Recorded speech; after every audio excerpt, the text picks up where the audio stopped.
kukwahubaye abuzima kukwahugendera ijuru niho riri nimore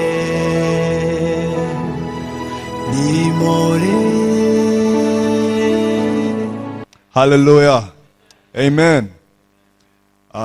Niby'igiciro nanone nibyishimo kubyukira mu nzu y'Imana kuganira ijambo ry'Imana and please ari ngiye kubaha ijambo ry'Imana.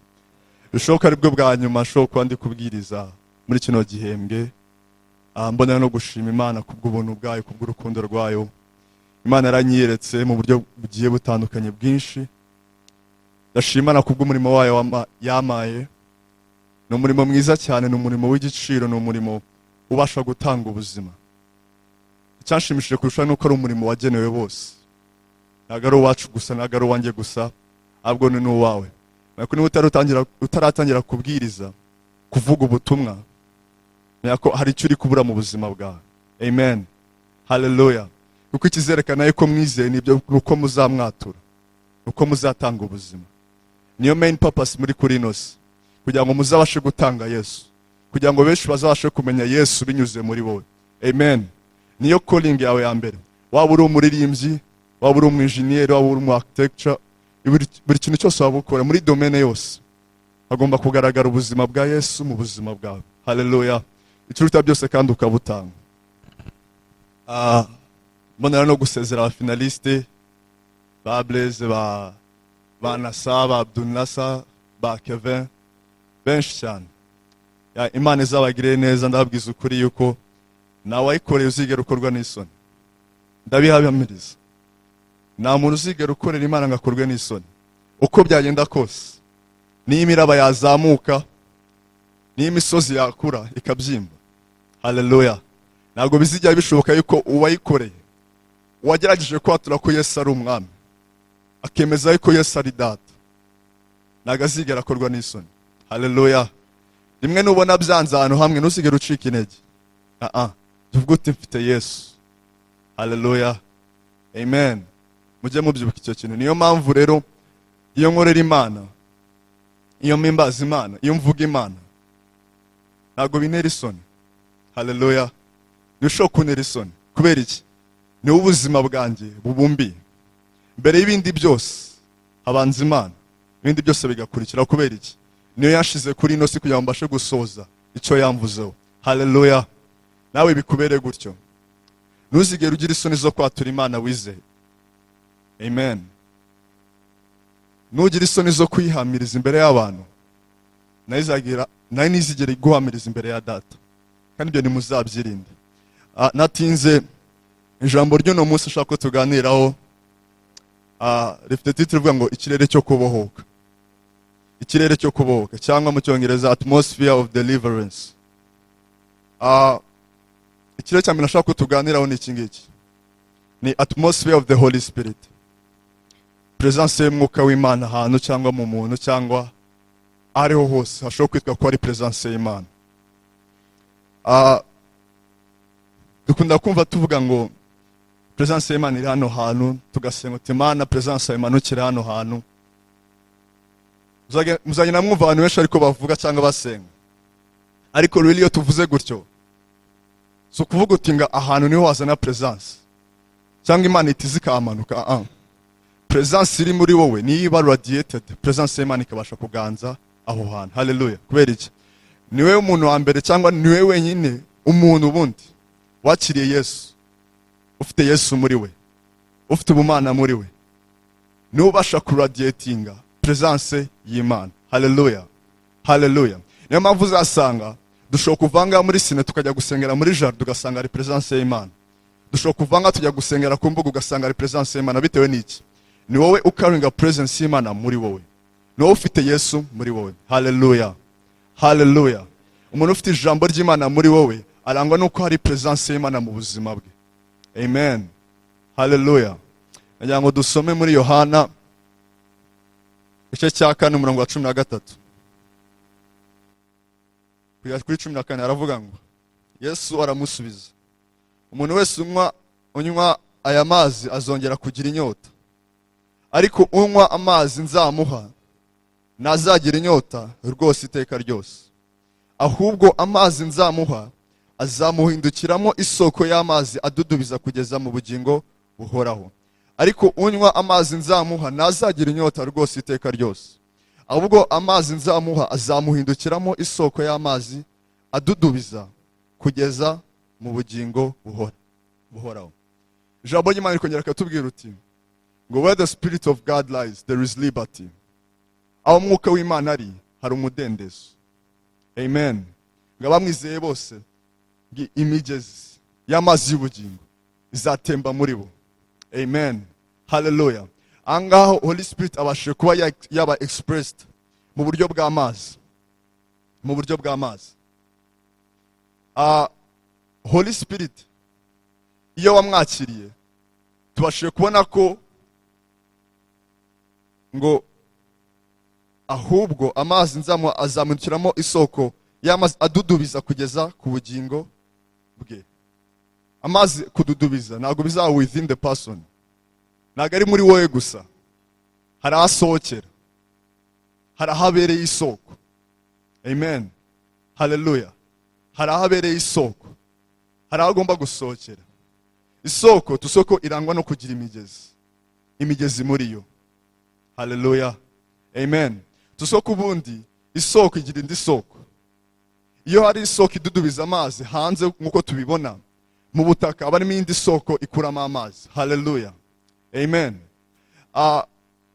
Iyo ufashe iyo soko isohora amazi ukayifunga, ya soko iri mu butaka izashaka undi muyoboro inyuzamo amazi, ntibizagere kuri urwo rwego.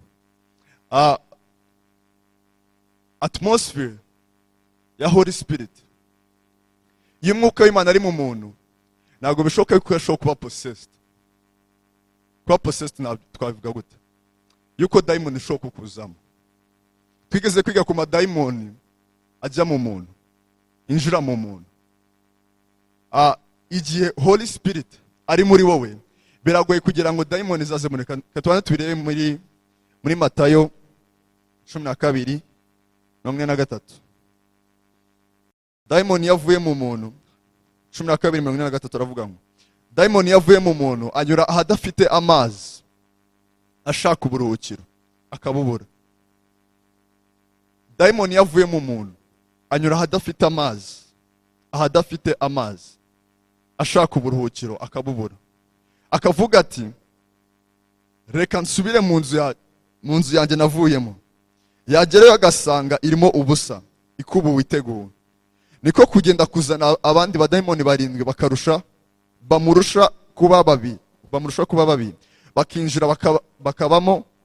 Ibyo hanyuma by'uwo muntu bikarusha ibya mbere kuba bibi.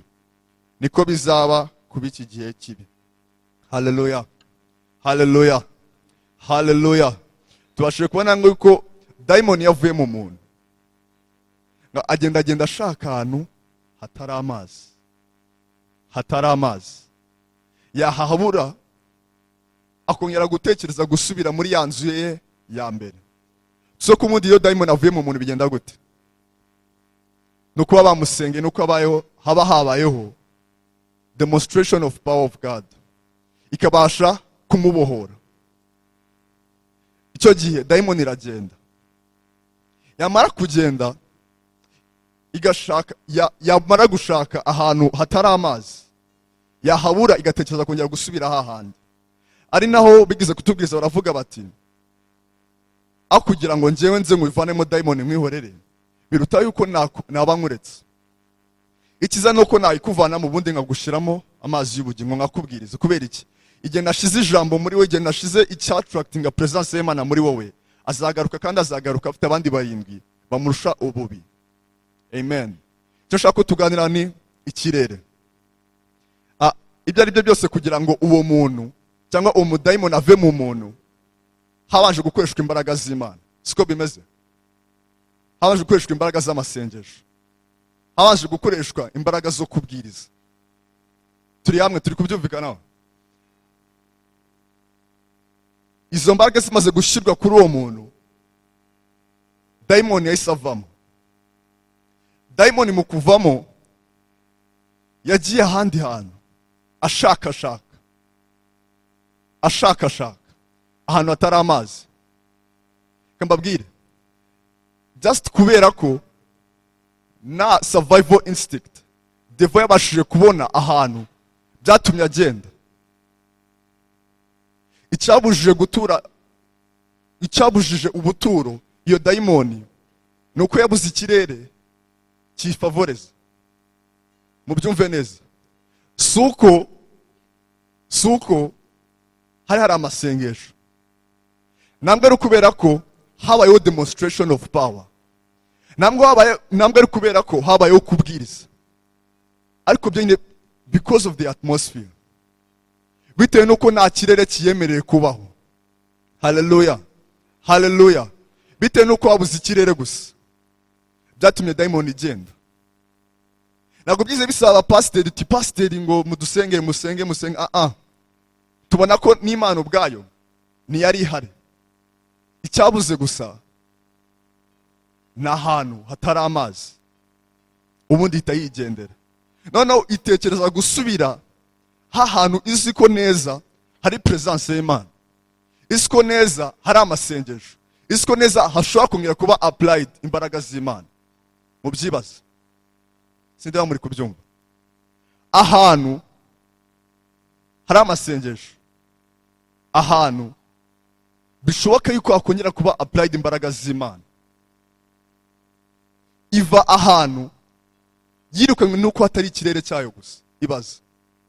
Ibaza ikirere gusa, igatinyuka kongera kugaruka ahantu soko bashobora kuyisengera ikavamo.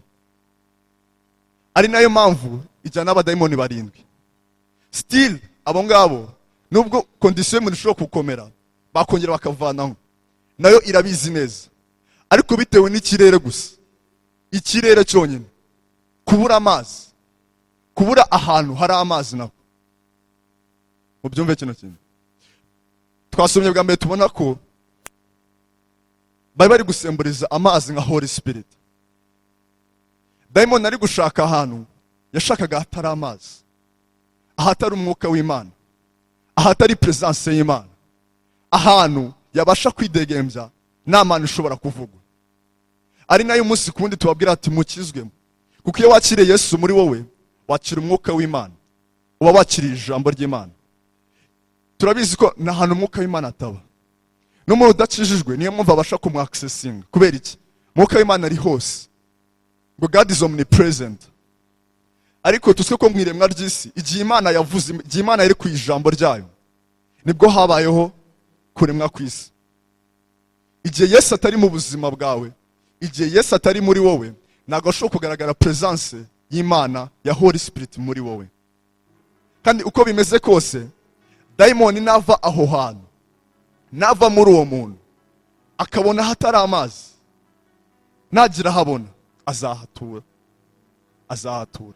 Ntabwo mbabwiye kugira ngo batere ubwoba, ariko niko kuri. Hallelujah, hallelujah. Ari nayo mpamvu ya mbere ukeneye umwuka w'Imana muri wowe. Igihe umwuka w'Imana ari muri wowe, you can't be possessed. Ntabwo bishoboka. Amen. Ariko byose nka effect yuko wakijijwe, yuko ufite Yesu muri wowe. Igikurura umwuka w'Imana ni ijambo ryayo muri wowe. Ikizatuma umwuka w'Imana akora mu buzima bwawe nuko uzaba ufite ijambo muri wowe. Hallelujah. Mwitoze gusoma ijambo ry'Imana, mushaka ijambo ry'Imana. Ewana nzahora mbivuga kugeza aho mubyumviye. Amen. Mushaka ijambo ry'Imana. Niba udafite Yesu muri wowe, menya ko hari ikibazo. Ushobora kuvuga uti mfite Yesu muri wowe, dufite Yesu muri ngewe, ariko really igikenewe si ukumugira gusa, ahubwo igikenewe nuko atangira gukora mu buzima bwawe. Ushobora kuvuga uti iby'ubukristo ntabwo bindeba, ariko nyamara niho ubuzima bwawe bushingiye. Hallelujah, hallelujah. Atmosphere, ahantu presence y'Imana iri, ahantu ari presence y'umwuka w'Imana, na possession ishobora kuhagaragara. Amen. just a place, ikirere gusa. Birashoboka cyane ko ushobora kuba utiba udafite ingeso yo kwiba, atari kubera ko papa wawe yavuze uti yakubujije kwiba, cyangwa atari kubera ko byagenze ukundi, ako gusa utiba. Niyo wabona amafaranga 100,000, miliyoni imwe, atari ko nanone bakubwirije, niyo wayibona hariya ntutekereze no kuyiba, ntuzane n'igitekerezo cyo kuyiba. Acyo ndi kwita ikirere. Ugasanga ntibishoboka yuko washa no gukora n'icyo kintu bitewe nuko muri wowe ni gutyo umeze, kubw'icyo kirere kiri muri wowe gusa. Ariko nawe ubundi, haleluya, haleluya, kanizeye ko turi kujyana, kubera ikirere cyonyine gusa. Mwige gukurura umwuka w'Imana, kambivuge muri ubwo buryo. Mube good conductors of the Holy Spirit. Ushobora kuzaza mu nzu y'Imana ukumva birabishye, ukumva biri kuboha, really atari kubera ko hatari presence y'Imana, atari kubera ko umwuka w'Imana atagenye muri wowe, ahubwo bitewe nawe conductance yawe irananiwe. Amen. Ikintu cya mbere cyangwa tip yoroshye yo kugira ngo Holy Spirit azakore mu buzima bwawe, agaragare mu buzima bwawe, ni ukumwemerera. Kandi ikindi uburyo bworoshye, soma ijambo ry'Imana, soma ijambo ry'Imana, shaka ijambo ry'Imana. Ikindi uharanire kumva ijambo ry'Imana. Kambabwira ibanga rizatuma mukura mu buryo bwihuse, mu buryo bw'umwuka. Mujye mushaka abantu muganira ijambo ry'Imana. Paulo avuga ikizana kwizera mu muntu, yaravuze uti kwizera kuzanwa no kumva ijambo ry'Imana, kumva ijambo ry'Imana. Si uko no kusoma bitari gushoboka, ariko ikiboosting umuntu up no kumva ijambo ry'Imana. Mushaka aho mwumvira ijambo ry'Imana, mushaka ahantu mukura ijambo ry'Imana hari hejuru. Iyo ugiye kongera gusoma, usomera kuri ya level bagushizeho. Haleluya, mwegere abakozi b'Imana. Amen, haleluya, kuko ibyo ngibyo bizabakuza, nibyo bizabatunga.